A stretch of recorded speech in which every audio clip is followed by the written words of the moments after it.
दोस्तों, आपको ज़िंदगी में शिकायत है, अगर आपको लगता है कि आपकी कुंडलियां ऐसी हैं तो एक बार इस फोटो को देखकर ये वीडियो ज़रूर सुनना।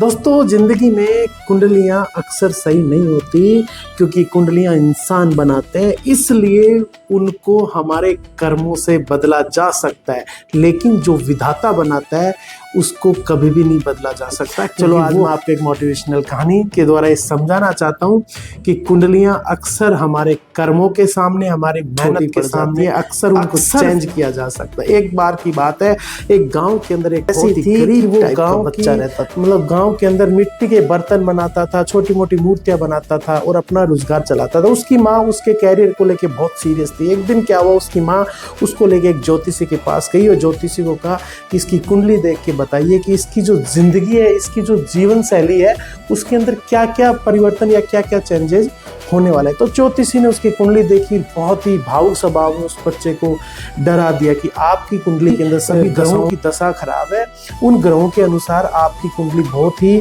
संघर्षपूर्ण रहेगी, आप जिंदगी में ऐसे संघर्ष करते रहोगे। ऐसे करके उसको नेगेटिव कर दिया। बट बच्चे का कॉन्फिडेंस ये था, उसने कुछ भी नहीं कहा वहां पर ज्योतिषी को, चुपचाप चला गया। कुछ समय के बाद उस गांव के अंदर एक बाढ़ आ जाती है। जब बाढ़ आ जाती है तो सारा गांव बहने लग जाता है। जब सारा गांव बहने लग जाता है तो सब लोग उस बेचारे को ताना मारने लग जाते हैं कि इसी की वजह से इस गांव के ऊपर ये दशा खराब हुई है। तो वो बच्चा उनकी बातों को ध्यान नहीं रखता और बुरा नहीं मानता। जैसे ही बाढ़ का माहौल शांत होता है तो वो उसकी मिट्टी से एक ऐसी मूर्ति बनाता है जो बहुत अद्भुत मूर्ति होती है।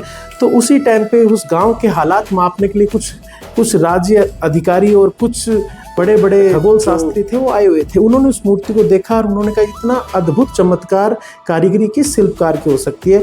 और उस बच्चे को उन्होंने वहां से उठाया और एक केंद्रीय शिल्पकार भवन के अंदर उसको अच्छी काउंसलिंग की पोस्ट दे दी और वो बच्चा नेशनल लेवल तक लोगों को, लाखों लोगों को अपनी मूर्तियां बना के सेल करने लगे, दुनिया उसको जानने लग गई। एक दिन फिर लाइफ में ज्योतिषी से मिलता है, तो जैसे ज्योतिषी मिलता है, ज्योतिष ने कहा तेरी लाइफ में तो ऐसा कुछ था ही नहीं, परिवर्तन हुए कैसे? बच्चे ने बहुत ही साफ सुथरा जवाब दिया, अगर विधाता हमारी कुंडली लिखता है और आप उस कुंडली के अनुसार कार्य करते हो तो आपके रास्ते भी खुल जाते हैं। आपका संघर्ष में लाइफ भी आपको एक ऐसी जगह पर ले जा सकता है जहां पर आप अनुमान भी नहीं लगा सकते। तो दोस्तों, मैं आपको एक ही बात कहना चाहूँगा, कुंडलियों और हाथ की रेखाओं को लेके कभी भी हमारे भविष्य को, वर्तमान को जज नहीं करना चाहिए। एक विधाता ने लिखी है और जो उसने लिखी है वो कभी नहीं बदल सकती। Thank you.